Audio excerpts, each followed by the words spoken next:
Nate Calder thought the fence would take one afternoon. 6 leaning posts, a sagging rail, 1 warped gate, and enough loose wire to make the whole boundary look tired. He had repaired harder things in tighter places, and the little ranch outside Alder Creek needed simple work before it needed big dreams. But his dog Pilot had other plans. Every morning, before Nate finished his coffee, Pilot slipped through the same broken section of fence and trotted into the neighboring pasture as if he had an appointment. On the 5th morning, Nate followed him. Pilot did not chase Rabbit's nose around the barn or bother the neighbors' grazing animals. He crossed the grass at a steady pace, climbed a low rise, and sat beside a half-buried stone marker that Nate had mistaken for ordinary field rock. The dog placed one paw on the dirt in front of it and looked back. That was the first clue. Nate had come to the ranch because he wanted space around his days. After 20 years in Navy maintenance shops, he was tired of fluorescent lights, tight schedules, and the constant hum of machines that never truly slept. He did not dislike people. He simply wanted work that could be measured in boards, bolts, water lines, and clean hands at sunset. The ranch was small, more scrub than postcard, with a 2-room house, a barn that leaned but did not complain, and pastures that had gone uneven from years of quick fixes. The realtor called it manageable. Nate called it honest. He had not grown up with ranch work, and he did not pretend otherwise. His Navy years had made him good with systems, not with pasture grass. He could rebuild a pump motor, trace a short in a switch box, sharpen blades, label parts, and keep a maintenance log clean enough for someone else to trust. The land asked different questions. Which weeds meant too much water? Which boards warped first in west wind? Which gate sagged because the post was tired and which sagged because people leaned on it while talking? Nate liked that learning curve. It kept him humble in a useful way. Every morning he walked the place with a thermos Pilot ranging ahead and circling back whenever Nate stopped to study something. They found the cracked trough valve on Monday, the loose barn hinge on Tuesday, the old feed scale on Wednesday, and the fence gap on Thursday. Each discovery made the ranch feel less like a purchase and more like a conversation. Pilot was usually patient with Nate's slower understanding. If Nate missed a loose latch, the dog nosed it. If Nate walked past a low spot holding water, Pilot stepped into it and looked offended until Nate noticed. The fence gap was different. Pilot did not simply point it out. He used it. That made the gap feel less like damage and more like a doorway. Pilot loved it immediately.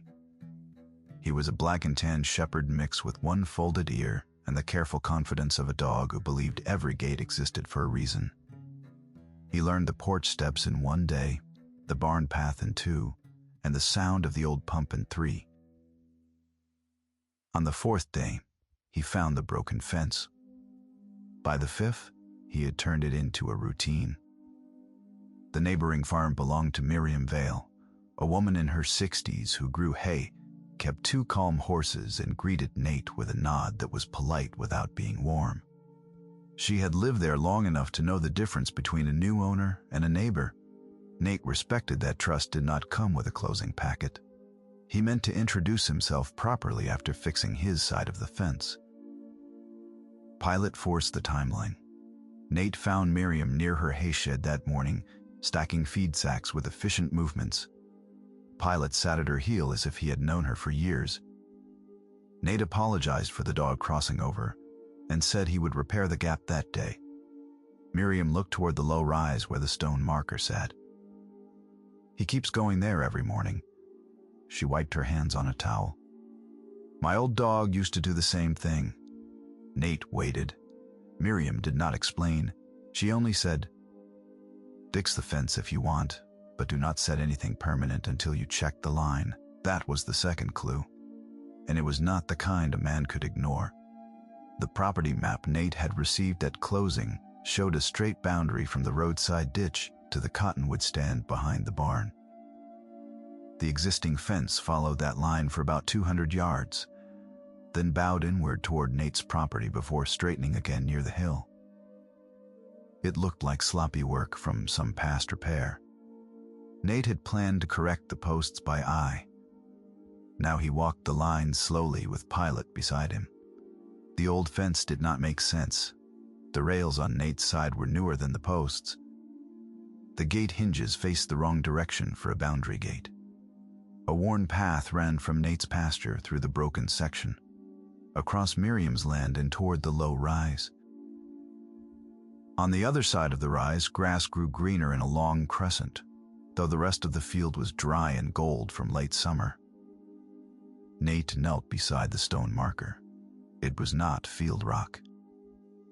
The top had been shaped flat, and a faint X had been chiseled into it. Below the X, nearly covered by soil, were two letters: C and V, Calder and Vale. Nate brushed dirt away with his fingers. While Pilot watched closely, the letters were old, weather-softened, and deliberate. A boundary marker, maybe, or something else. He did not fix the fence that day. That restraint cost him effort. He had posts snacked by the barn, a roll of smooth wire, a level, a driver, and a stubborn desire to finish one visible thing before the ranch taught him 5 more problems. He even carried the first post to the gap and set it upright while Pilot watched from the wrong side of the fence. The dog did not bark. He picked up Nate's work glove, carried it to the stone marker, and dropped it there. Nate stood with the post under one arm and stared at him. Pilot sat. The glove lay in the dirt beside the carved X. It was the kind of quiet correction a person could ignore only if he wanted to feel foolish later. Nate put the post back on the truck. Then he took out his tape measure, walked the curve again, and began writing numbers on the back of an old feed receipt. The measurements made the gap stranger. From the road to the broken section, the fence line matched the current map within a few inches. After the gap, the posts drifted inward by nearly 12 feet before returning to the printed line. A careless builder might miss it from the porch, but on the ground the curve had intention. It moved around something. It protected something. Or it avoided something no one had explained. Instead, he went into town. Alder Creek's records office occupied the back of a brick municipal building that smelled like paper floor wax and patience. The clerk, Delia Moss, listened while Nate explained the bowed fence, the marker, and the dog. She did not laugh at the dog part. In a ranch town, animals found practical things before people admitted they were lost. Delia pulled survey maps, parcel cards, and a drawer of older plats so large she had to clear a table. The current map showed the straight line Nate knew. A 1998 survey showed the same. A 1974 plat showed something different. A narrow shared lane between the Calder Ranch and a Vale farm, curving toward a spring pasture behind the hill. Nate leaned closer. Delia tapped the faded line with one pencil. It was recorded as shared access. But I do not see it on the current printout. Why not? Could be a clerical omission, could be a later survey mistake. Could be someone moved a fence and everyone adjusted without checking. Happens more than people like to admit. There was no accusation in her voice, which Nate appreciated. A mistake did not need a villain to create a problem. Delia made copies and told him to ask Miriam about a spring pasture. Nate returned home with the papers on the passenger seat and Pilot's head resting near the window, ears lifting every time the truck turned toward the ranch. Miriam was waiting at the fence. Nate held up the copies. "I think your old dog knew more than my survey packet." Her mouth twitched. "Would not surprise me." They spread the maps across the hood of Nate's truck. The old plat showed the shared lane clearly, labeled in small print. Mutual access to spring pasture. The lane began exactly where Pilot crossed. It passed the stone marker and curved toward the greener grass behind the rise. Miriam was quiet for a long time. "My father said there used to be a gate here," she said. "He called it the Promise Gate. I thought that was just his way of making chores sound important. Nate looked at the broken section, Promise Gate. The name changed the whole fence. Over the next week, the clues came out of the land one at a time. Nate found an old hinge strap buried under the weeds near the gap, rusted but still shaped like the hardware on Miriam's hayshed. Miriam found a photograph in a tin box showing two men standing beside a wooden gate with the same hill behind them. One man was a Calder, the other a Vale. Between them stood a dog that looked proud of the arrangement.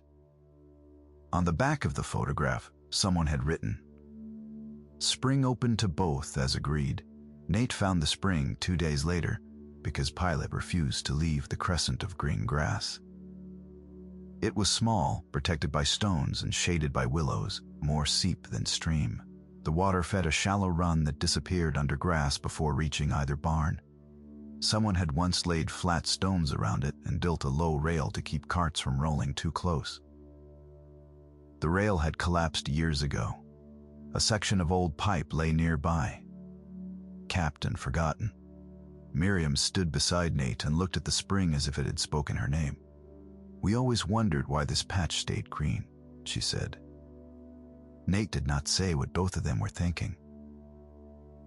If the shared access had remained clear, both properties would have had a better way to rotate grazing, rest dry fields, and reach water for small stock and garden use. Instead, the fence had cut the pasture in a way that made each side less useful. Nobody had meant to take anything.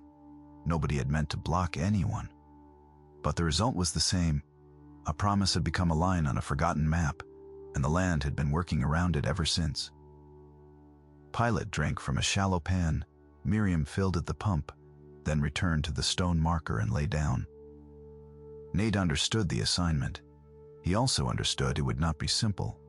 Boundaries make people careful. Even kind people tighten their shoulders when property lines come up. Nate had owned his ranch for less than a month. If he pushed too fast, he would sound like a newcomer trying to rewrite history for his own convenience. If he ignored the map, he would be repairing a mistake as if it were truth. So he did the only thing that felt honest. He asked for time to research before setting posts. Miriam agreed, but her caution remained. She had reasons. Years earlier, before Nate bought the ranch, another owner had promised to fix drainage near the shared hill and never returned after a handshake. Before that, a seasonal lessee had used the wrong gate and left ruts that took months to smooth. None of it was dramatic. All of it taught a person to be careful. Nate did not argue with her caution. He wrote things down. That habit came from maintenance work. Memory could be generous when a machine failed. Logs were better. He created a notebook with sections for maps, measurements, costs, questions, and decisions not yet made. The first page had one sentence: "Do not make the fence worse by moving too fast." Pilot added his own method.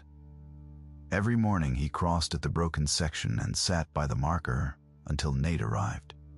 If Nate stopped too long at the old fence line, Pilot walked the route again, from gap to stone to spring to greener grass, making the invisible lane visible with his paws. A week after the first map search, Delia called from the records office. She had found a deed attachment from 1956. Nate drove in with Miriam because the next clue belonged to both of them. The attachment was a single page typed unevenly and signed by alias Calder and Ruth Vale. It described shared access to the spring pasture for both properties, including the right to maintain a gate, a lane, and water fittings for ordinary agricultural use. The language was plain and neighborly. It did not sound like two families trying to outmaneuver each other. It sounded like two practical people solving a land problem together. At the bottom, handwritten beneath the signatures, was a line that made Miriam blink quickly and look away. "No fence shall close what the spring was meant to share." Nate stared at the words. That was the forgotten promise. The paper did not solve everything at once. Old agreements still had to be checked properly. The current survey still had to be corrected by someone qualified. The fence still had to be paid for, built, and maintained. But the tone of the work changed. They were no longer negotiating around suspicion. They were trying to restore something both properties had inherited. Miriam touched the copy with one finger. My father was not making up the name. No, Nate said Promise Gate was real. On the drive back, neither of them spoke for several miles. Pilot sat between them in the truck head high, as if supervising the silence. The next obstacle was cost. Neither was new fencing, especially if they wanted a shared gate, a reinforced lane, and a protected spring area that would not turn muddy after a week of use. Nate could handle labor, but materials still added up. Miriam had a hay payment due and a barn roof she had been putting off. Nate had just bought the ranch and had no appetite for pretending money was imaginary. They priced everything anyway. They also listed what each of them already had. Nate had tools, 2 strong gates from a barn sale, a pile of usable rails, and enough patience for careful layout. Miriam had gravel left from a drainage project, a post-hole auger, a stack of seasoned boards, and better knowledge of how water moved across the hill. Ben offered to lend a driver. Delia knew which forms needed filing and which ones only looked official.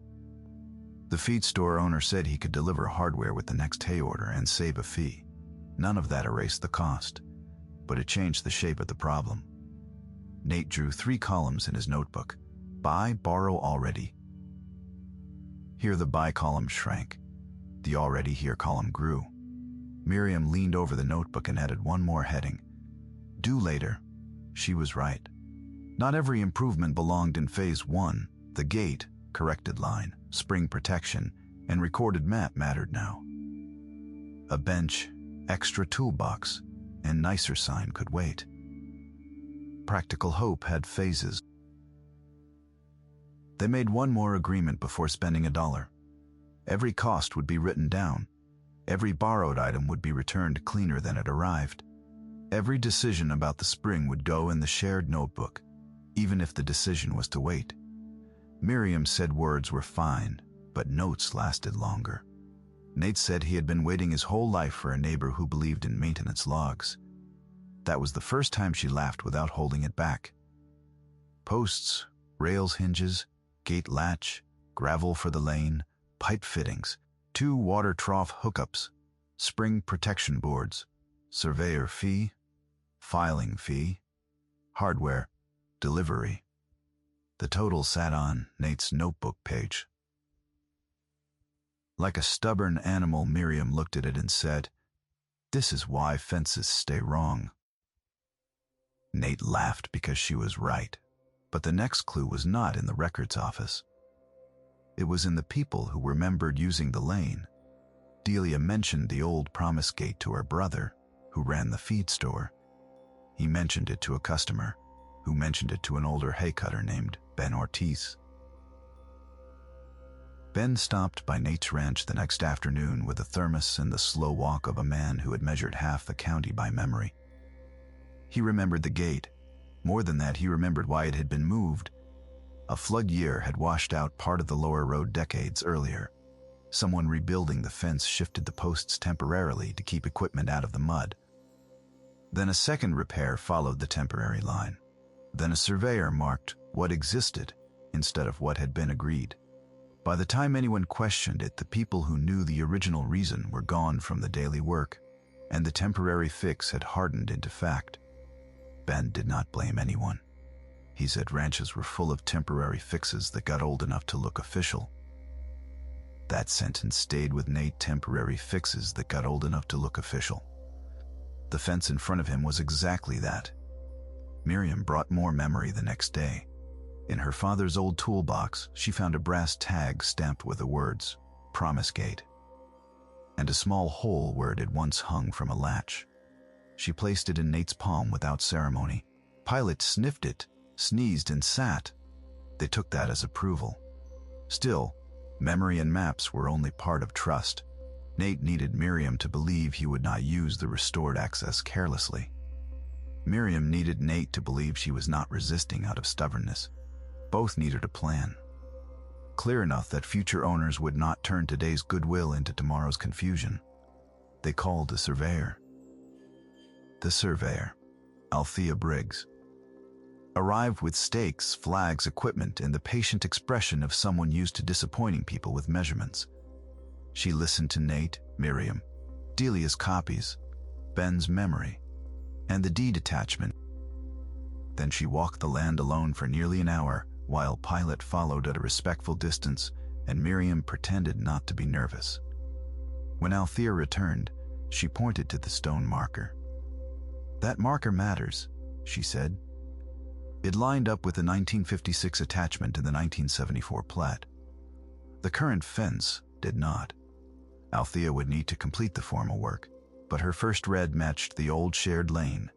The bowed fence had indeed cut off the spring pasture. Miriam exhaled slowly. Nate realized he had been holding his breath too. Althea also found 2 more markers under grass along the curve of the lane. Pilot found one before she did, pawing gently at the ground until Nate brushed away enough dirt to see the shaped stone. The surveyor gave the dog a look of professional respect. "He available for contract work?" she asked. Pilot wagged as if considering his rate. The formal survey took another week. During that time, Nate resisted the urge to start tearing out posts. A wrong fence moved too quickly could become another wrong thing, just in a different direction. He repaired only what was needed for safety, propping rails, tying loose sections, and adding temporary markers so nobody tripped. Miriam appreciated that he could tell because she stopped watching him from the hay shed and started bringing coffee to the fence line. Trust often arrives disguised as coffee. They talked while measuring. Not about feelings, because neither of them was eager for that, but about practical things that carried feeling inside them.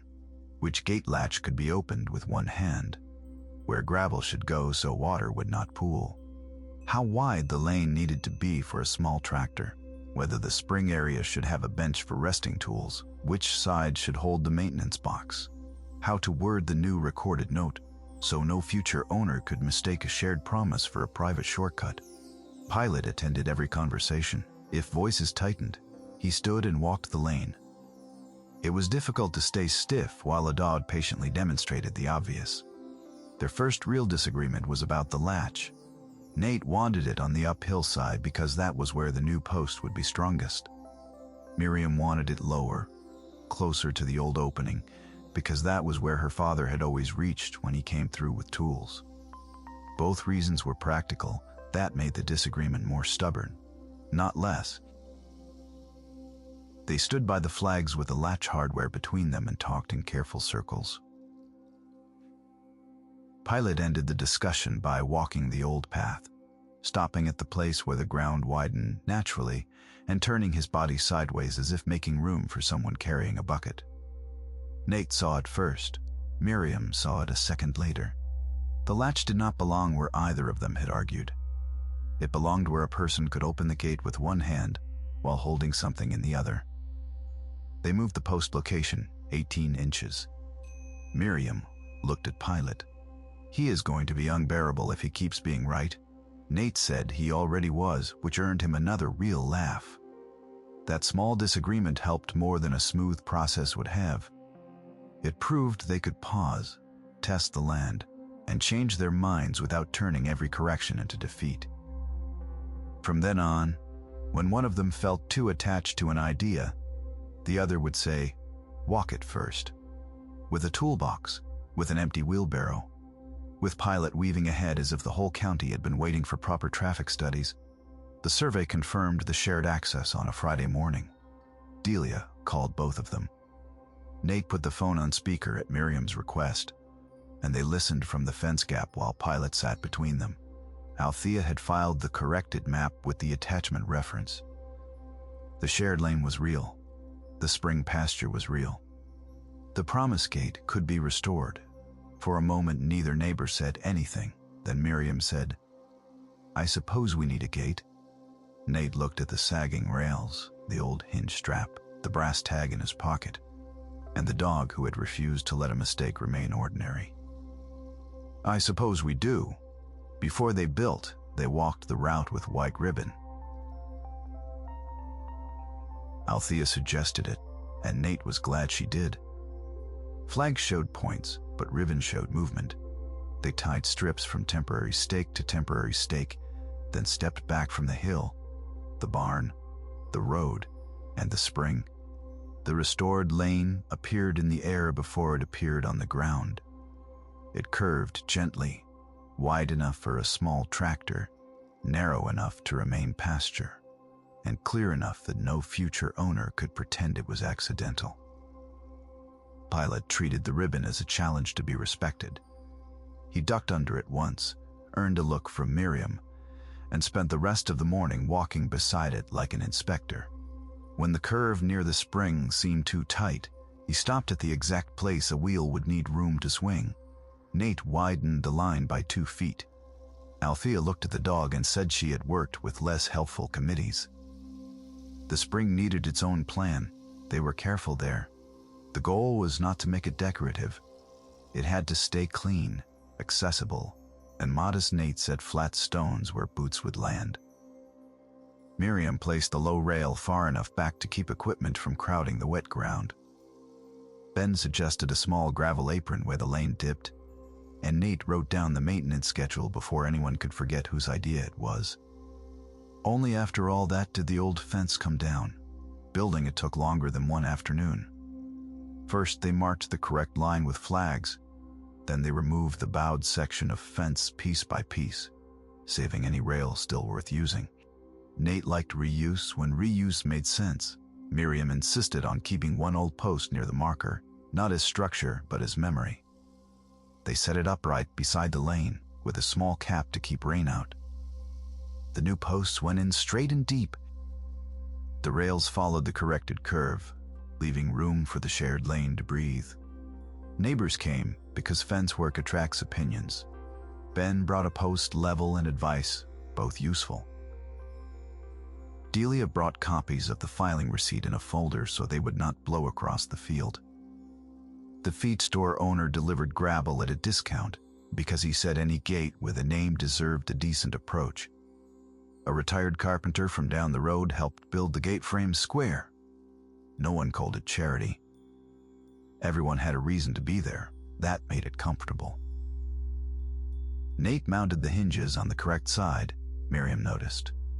The latch came last.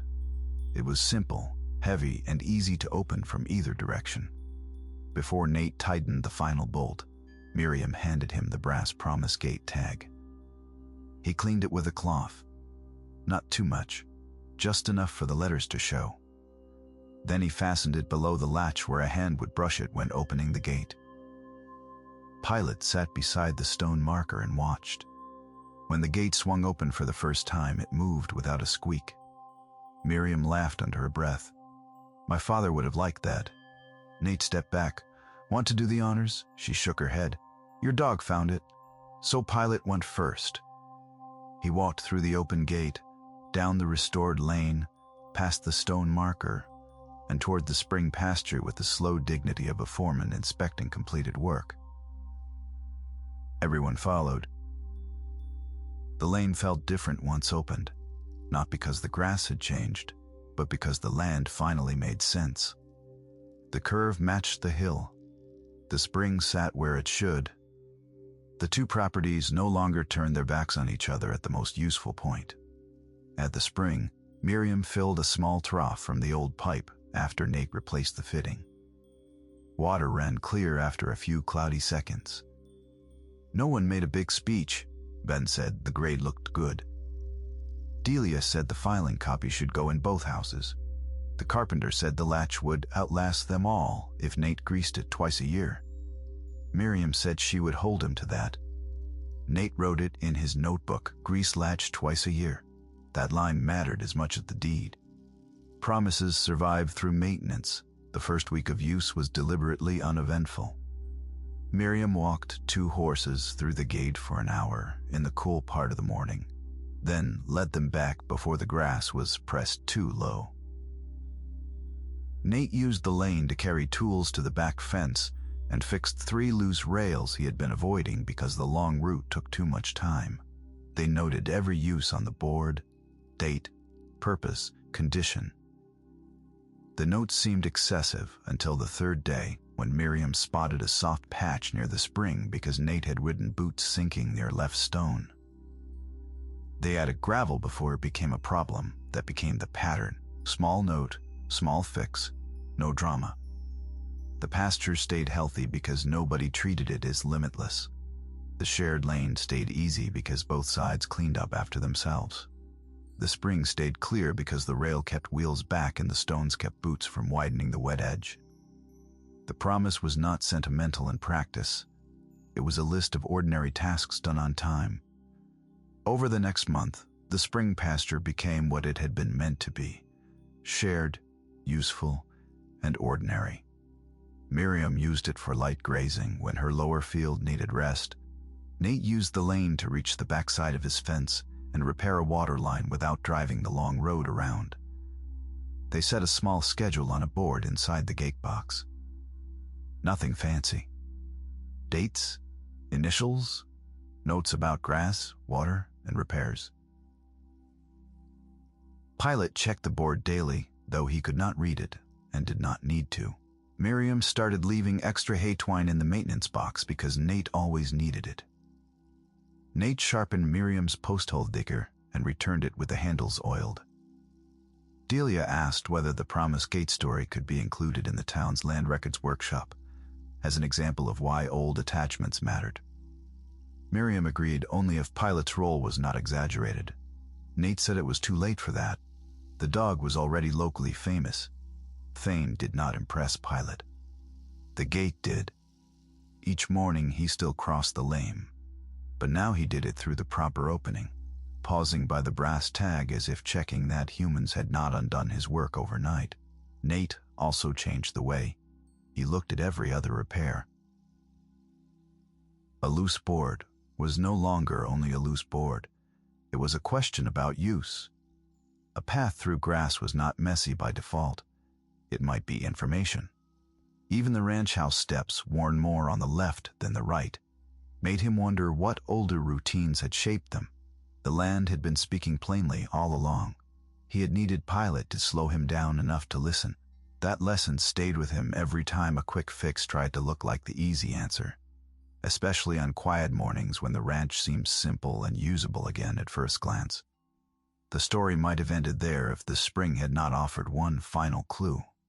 In early autumn, Nate cleared leaves from the stones around the seep and found a flat tin tucked beneath the old rail remnant Miriam had saved. It was rusted at the edges but dry inside, protected by oilcloth. He called Miriam before opening it. Some discoveries belonged to both sides of a fence. Inside were two small notebooks, one marked Calder and one marked Bale. They were not diaries. They were maintenance logs from the 1,950 seconds and 1,960 seconds. Each family had written what they did for the shared pasture: cleared lane, repaired latch, checked spring, rested grass, hauled gravel, mended rail, sharpened tool, shared seed. The entries were plain, but the pattern was clear.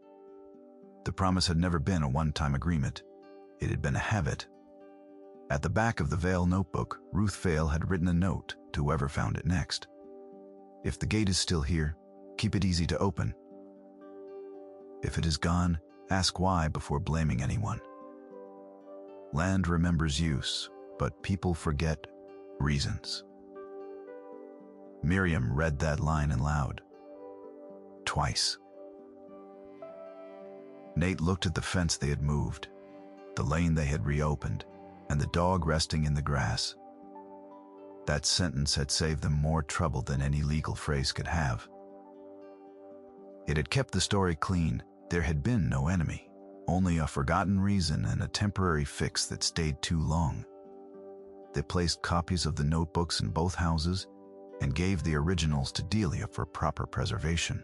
The tin went back near the gate box, empty except for a new notebook with both names on the cover: Calder and Vale. The first entry was Nate's Promise Gate restored. Pilot located original route, shared lane marked and filed. Bletch greased. Miriam read it and added one word after Pilot's name.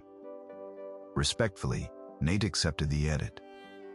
The new notebook filled faster than either of them expected. At first, entries were simple. Date opened, spring checked, rail tightened. Then the notes became useful in ways they had not predicted.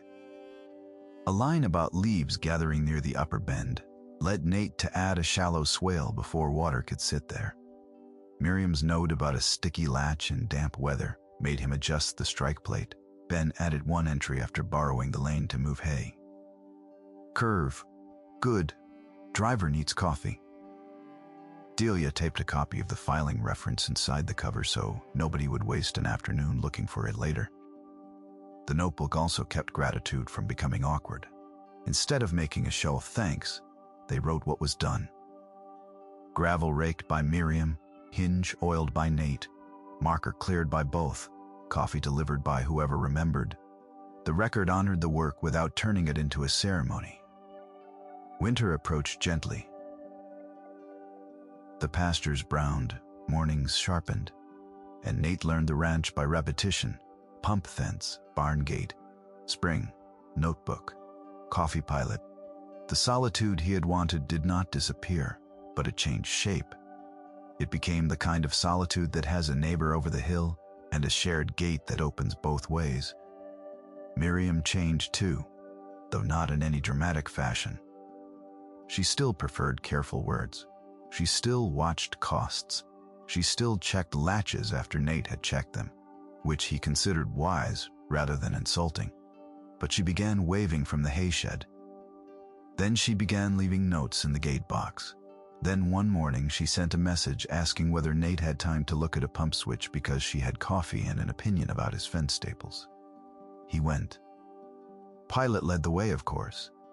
A small sign came last. Nate did not want one, and Miriam did not want anything that looked like a tourist stop. Delia solved it by asking the high school shop teacher for a scrap of cedar, then immediately corrected herself and asked the adult evening woodworking class instead. One of the students carved two words, simple and low, on the post: Promise Gate. The letters were deep enough to last and plain enough not to brag. They mounted it on a Saturday morning. Pilot sniffed the cedar, sneezed, and sat under the latch. Miriam said that meant the sign passed inspection. Nate wrote sign mounted in the notebook, then added, no speeches, because the temptation had been present and deserved to be recorded as defeated. By spring, the Promise Gate had become part of the area's quiet education. New landowners heard about it at the records workshop. Delia used the old attachment to explain why maps, deeds, and lived knowledge all mattered. Althea, the surveyor, added a slide about temporary fence lines becoming misleading over time.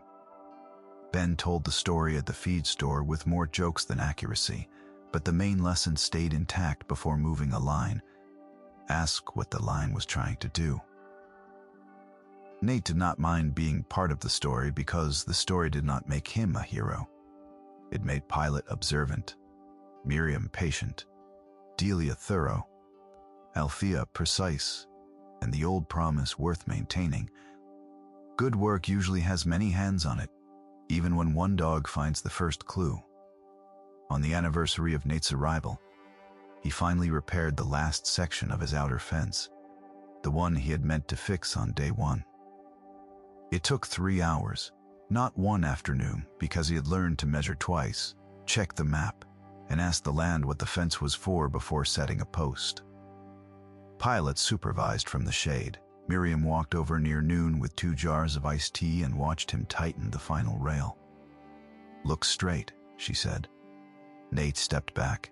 It is straight where it should be straight, she smiled. Better answer. They walked to the Promise Gate together. The brass tack had weathered into a soft gold brown. The lane beyond it was trimmed, the spring stones clear, the notebook dry in its box. Pilot nudged the latch with his nose but waited for Nate to open it. He had manners now that the humans had caught up. Nate opened the gate. The dog went through, stopped at the marker, and looked back with the same expression he had worn the first morning. Only now Nate understood it. A fence can mark what belongs to whom. It can protect work, guide animals, and keep a property organized. But a fence can also hide a mistake if people stop asking why it bends, where it bends. The old line had looked official because time had leaned on it. Pilot had seen past that. Or maybe he had simply followed scent, shade, water, and the memory of a path pressed into the earth by people who once knew better. Either way, the dog had done what good neighbors do. He had found the opening. Nate closed the latch after Miriam passed through, then wrote the day's note in the shared book. Fence checked, spring clear, gate easy, coffee owed to Miriam, pilot still right. Miriam read it over his shoulder and nodded. At sunset, Nate sat on his porch and looked across the pasture. The promise gate was too far away to see clearly, but he knew where it stood. He knew the curve of the lane behind it, the stone marker, the spring grass, and the neighbor beyond the hill. The ranch no longer felt like a place he had bought to be alone. It felt like a place that had been waiting for him to learn its agreements. Pilot rested his head on Nate's boot. Tomorrow morning the dog would rise before coffee stretch and walk toward the gate. Nate would follow, because some routines deserved obedience. They would check the latch, the notebook, the water, and the line that was no longer a wall between two properties. It was a fence again, doing its proper job. And because one dog had refused to ignore a broken section, a forgotten promise had become a shared habit, strong enough to open both ways.